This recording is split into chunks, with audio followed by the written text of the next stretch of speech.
Hello there, my fellow myth and fantasy nerds. My name is Tanner, and I'd like to welcome you back to my YouTube channel. So for this week's video, I'm going to be starting a series of videos that I plan on doing throughout the month of December, based on that classic Charles Dickens story, A Christmas Carol. This is because a while back I had a very special request from a family friend to do this, so of course I just simply had to honor that request. So on that note, as always, please make sure to leave a like on this video, share it with your friends, and subscribe down below. Pretty please! It'll help me make more content for you.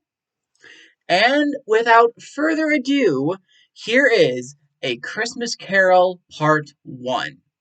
Hope you all enjoy, and Steve, if you're watching, I especially hope you enjoy.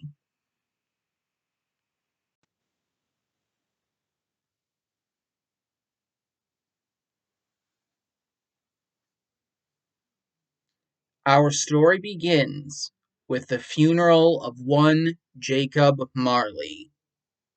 It was a small occasion, as there was only one mourner, his business partner, Ebenezer Scrooge. The only other people who signed the registry were his undertaker, the priest, and the bookkeeper. Now, the fact that Marley was dead is very important, because without it, you wouldn't otherwise understand the marvelous and miraculous events that happened. 7 years passed after that funeral, and one fateful Christmas Eve, Scrooge was sitting in his money-counting house with no one around except for his sole employee, his secretary, Bob Cratchit. Though Marley had been dead for 7 years by then, Scrooge didn't have the heart to remove his name from the sign above the door. Then again, perhaps he didn't even care, because the people who were new to his business would sometimes call him Scrooge and other times Marley. Either way, he'd answer to both if money was involved. Ah, yes, money. The one thing that could pierce Scrooge's cold heart. His tight fist was always at the grindstone. A squeezing, wrenching, grasping, scraping, clutching, covetous old sinner was Scrooge. His heart was hard and as sharp as a piece of flint, and no steel had ever coaxed a single warm spark from it. He was a secretive character, only looking out for himself, as solitary as an oyster. The icy chill within him froze his face into a scowl, withered his cheeks, made his movements stiff, bit at the pointed tip of his nose, reddened his eyes, and turned his thin lips blue. The cold also affected his voice, causing him to speak in a sharp voice that matched his sharp wit. That chill seemed to affect everything around him. His office was icy cold during the summer, and it never changed, even in the dead of winter. Then again, the weather never bothered Scrooge. The summer never warmed him, and the winter never chilled him. In fact, if any weather affected him, it didn't show. On that note, no one he encountered on the streets ever stopped him to chat. No children asked him what time it was, no beggars on the streets asked him for a penny, and even the service dogs would lead their masters out of his way, as if to say, "We need to avoid him at all costs." Scrooge didn't care, though. In fact, people leaving him alone was one thing Scrooge wanted. If they didn't otherwise have business with him, he wasn't interested. That fateful day, Scrooge heard a cheerful voice entering his freezing cold office. "Merry Christmas, dear Uncle Ebenezer. God bless you." Scrooge's nephew, Fred, must have warmed himself with the brisk walk to the office. His handsome face had a healthy reddish glow to it, and his eyes sparkled brightly. His breath steamed in the cold office. Off to the side, Bob Cratchit was seen wearing his coat and his scarf to fight off the chill in the office. Bah humbug, Scrooge said. Christmas a humbug? Fred responded, shocked. Surely you don't mean that, Uncle. I certainly do, Scrooge said. What reason do you have to be merry? You're certainly poor enough. Well, by that logic, Fred said, what reason do you have to be so miserable? You're certainly rich enough.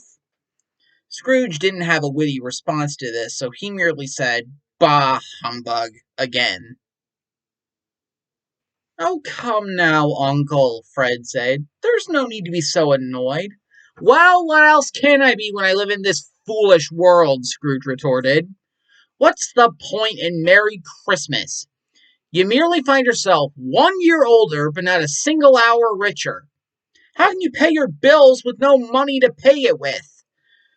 Please, if I had my way, any fool who says Merry Christmas should be cooked in his own Christmas pudding and buried with a stake of holly through his heart. Uncle! Fred gasped, shocked. Nephew! Scrooge retorted in a stern voice.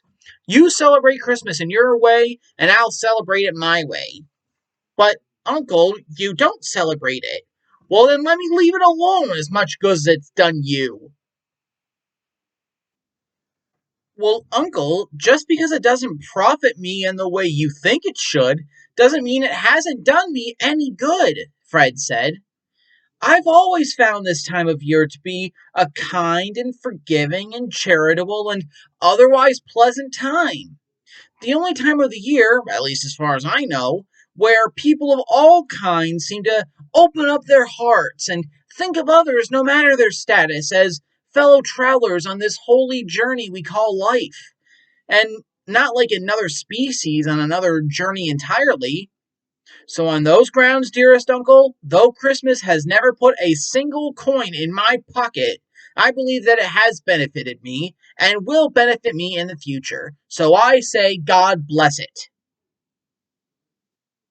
At the end of this speech, Bob Cratchit, completely enthralled and caught up in the moment, started clapping, though he soon came to his senses and immediately stopped. Another sound out of you, and you'll be able to celebrate Christmas by losing your job, Scrooge said to him. Dear nephew, he continued, you seem to be a rather compelling speaker. I wonder why you don't go into Parliament. Oh, come now, Uncle. No need to be so vexed. Why don't you come and join us for Christmas dinner tomorrow? I will do no such thing. But why not, Uncle? Why did you get married? Scrooge asked pointedly. Simple. I fell in love. Fell in love indeed. If there's one thing more ludicrous than a Merry Christmas, it's falling in love. He took a deep breath to calm himself, and then simply said, Good afternoon. But, Uncle, you never came to visit me before I got married, so why are you using that as an excuse now? Good afternoon. Uncle, I want nothing from you, and I'm asking nothing of you. Why can't we just be friends? Good afternoon. Well, Fred said, with all my heart, I am so sorry to find you so dead set. As far as I know, we've never had a falling out. But I came here to wish you a Merry Christmas, so that's what I'm going to do. Merry Christmas, Uncle. Good afternoon. And a Happy New Year. Good afternoon! As Fred left the counting house, he stopped by to wish Bob a Merry Christmas. As frosty as his office was, Bob was much warmer than Scrooge in that moment, because he returned the wishes to Fred genially. And there's another one, Scrooge mumbled to himself. My employee who makes 15 shillings a week with a wife and a family talking about a Merry Christmas. I must be going loony. As Fred left the building, two others entered. The men certainly looked well fed, and they seemed gracious and pleasurable. They now stood in Scrooge's office, hats in one hand, one holding books and pens in the other.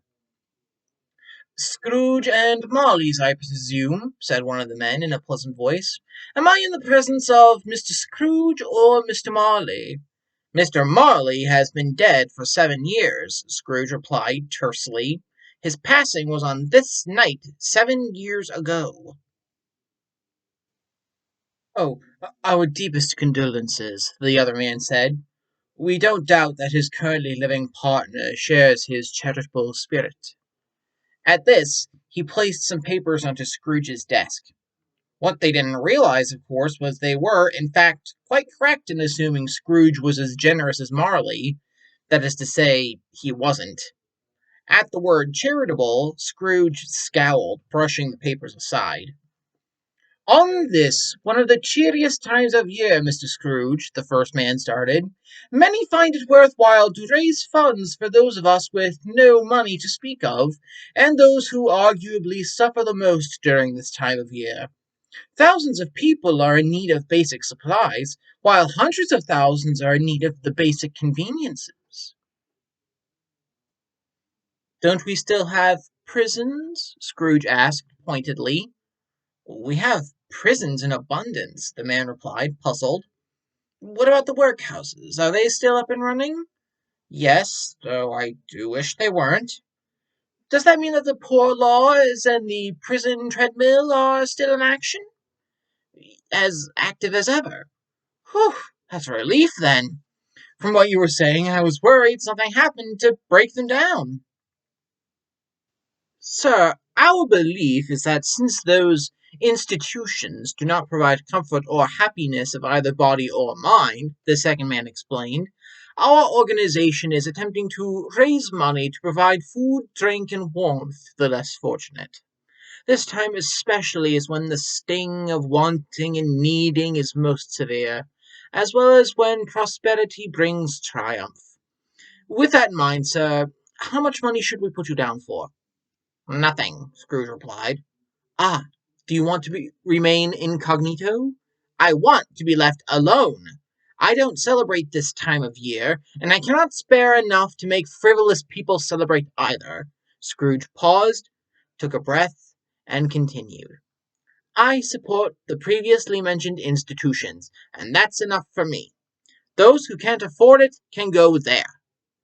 Shocked, the man said, But few people can go there anyway, and besides, many would rather die than go there. Well, Scrooge replied, if they're going to die, they very well should. Heaven knows there's too many people walking around these days. Besides, he continued, it's none of my business to deal with them anyway. I'm already involved in too much as it is.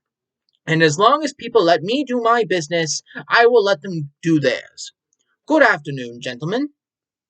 Shocked at this speech, but resigned to the fact that they were done talking, the two gentlemen bade Scrooge and Cratchit good afternoon and left. Soon enough night fell, and it was time to close the money-lending house. Scrooge told Cratchit this in the soft voice of one who is doing something he absolutely hates doing. Let me guess, Cratchit, Scrooge said to him. You'll want tomorrow off to celebrate with your family. If it's all the same to you, sir, came the reply. It's not fair, Scrooge said. If I was to cut half a crown from your wages, you'd think I was mistreating you. And yet you don't think I'm being mistreated when I pay you a full day's salary for no real reason. Sir, it's only one day out of the year. That shouldn't justify stealing a man's wallet every December 25th. However, I guess if you must have tomorrow off, then you must have tomorrow off. Make sure you're here even earlier the next morning.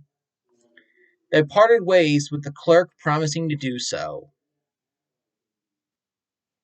Scrooge ate his usual dismal dinner at his usual dismal tavern, and after reading all of the newspapers and balancing his checkbook, he went home to bed. Now, Scrooge lived in the house that Marley lived in when he was alive, and the knocker on the old door had no unusual features other than the fact that it was rather large. Also, Scrooge had seen this knocker night and day during his entire time he lived there, and he hadn't given Marley any thought for the past 7 years until earlier that day. So, it's hard to explain why Scrooge, after putting his key in the lock of the door, saw not the normal design of a door knocker, but instead the face of Jacob Marley himself. A face that looked just like Scrooge remembered it. Glasses perched on its nose, eyes wide open behind them, and his hair oddly seemed to be moving by itself, as if in an invisible breeze. As Scrooge looked at this knocker, and it stared back at him, suddenly it was a knocker again. With a startled "Humbug!" Scrooge hurriedly opened and closed the door, and slowly walked up the stairs with nothing but a candle lighting his way. Scrooge liked the dark. Dark was cheap.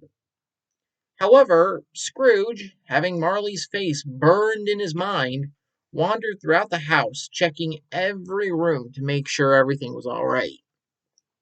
When he learned that nothing was amiss, he shut and locked the door, in fact, double locking it, which was not his usual habit, changed into his dressing gown, nightcap, and slippers, and sat down by the small fire for his usual late night porridge. Now, as Scrooge sat there eating his porridge before bed, he noticed a small bell that may have been used at some point in the old house's past, but had been hanging above the fireplace unused for heaven knows how long. However, as he looked at it, soon, mysteriously, the bell started to ring, softly at first, then louder and louder, lasting what felt like an hour, but in reality may have only been half a minute, then stopping as soon as it began. Immediately, Scrooge heard what could only be described as a chain, rattling and clanking. The door to the basement soon burst open with a bang, and then Scrooge heard the noise getting closer and closer up the stairs. Scrooge started saying "Humbug!" over and over, hoping to drown out the noise as it grew nearer. But then the source of the noise could be seen. He looked just like Scrooge had remembered him. Jacob Marley, hair tied back in a short ponytail, in his usual tailcoat, trousers, and boots, the tassels of which were rough and ragged, as well as the tails of his coat and his ponytail. Jacob was, in fact, trailing a chain behind him, tied around his waist, looking almost as if he had a tail.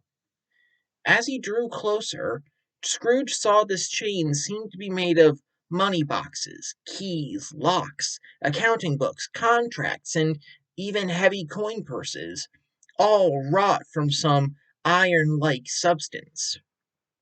Also, Marley's body seemed to be translucent. When Scrooge stared at his vest, he could see the buttons on the other side of the tailcoat. Scrooge, not believing his eyes, said to the spirit, "What do you want with me?" "A great deal, my good sir," the spirit replied. It was definitely Marley's voice, Scrooge thought to himself. "Who are you?" Scrooge asked skeptically. "Ask me who I was." "Fine, who were you?" Scrooge repeated. Very particular for a ghost, he thought. "When I was alive, I was your business partner, Jacob Marley." Scrooge scoffed, and noticing this, the ghost said, "You don't believe me?" "No, I don't," Scrooge repeated. "Why do you doubt your perception?" "Because something has to be affecting it. Something I ate must be causing me to see and hear things that aren't there. You might be an undigested piece of beef, a blob of mustard, a crumb of cheese, a sliver of undercooked potato. You're probably more gravy than actual grave, whatever you are." Scrooge picked up a small piece of wood off of his table and continued, "You see this toothpick? I bet all I have to do is swallow this, and for the rest of my life I will be chased by a horde of demons, all of my own creation. I've said it before and I'll say it again. Humbug! At this, the spirit of Jacob Marley let out a loud wail and shook his chain threateningly, causing Scrooge to cower behind his armchair. Now, does your skeptical, oh so human mind believe in me or not?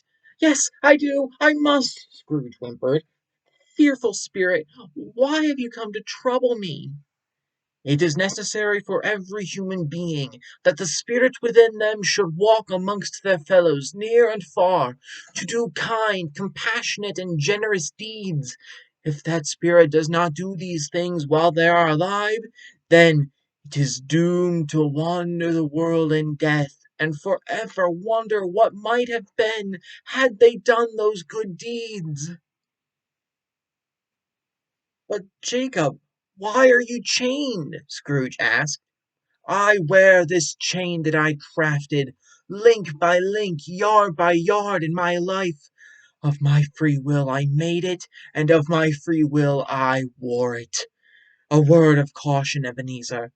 You should know of the chain you are burdened by. It was as long and as heavy as mine 7 Christmas Eves ago, and you have continued crafting and building up more ever since. It is a massive chain. Jacob, don't you have anything encouraging to say? Scrooge pleaded. I do not. That needs to come from other delegates. Marley paused, and then continued. In life, I should have been more generous to the poor and to my fellow man. Now that I can no longer do it, this time of year is when I ache the most. Oh, but listen, I don't have much time left. I will, Scrooge said quickly. But please don't be too hard on me, dear Jacob. Scrooge, I've come here to tell you it's not too late for you, Marley said. You still have a chance to escape my doomed undeath. Tonight you will be visited by 3 spirits. Are they the chance that you speak of? Yes, they are. In that case, I really would rather not. Without them teaching you, Marley said, you have no chance of escaping the chain you bear. Expect the first spirit when the bell tolls 1. Can't I have them all at once and get it over with? Scrooge asked. Expect the second the next night at the same time, and the third at the last stroke of midnight the night after. Don't look for me again, and hope that for your own sake you remember this conversation. Soon enough, Scrooge saw Marley dragging his chain out the open window, and within the flicker of a candle, he was gone. Scrooge walked over to the door Jacob walked in, and as he left it, it was double locked. Scrooge was so tired from this interaction, he couldn't even bring himself to say humbug. He made his way over to his bed and laid down to sleep. And there we have it. That was part 1 of Charles Dickens' A Christmas Carol. If you liked this video and you want more, please consider leaving a like and subscribing down below so you don't miss any new content from me. Also, if you have any other ideas you want to see in any future videos, please leave your thoughts in the comments down below. Who knows? It might just happen. Alright, well, that's all the time I have for this video, so I'll see you all next week with A Christmas Carol Part 2. See you guys then.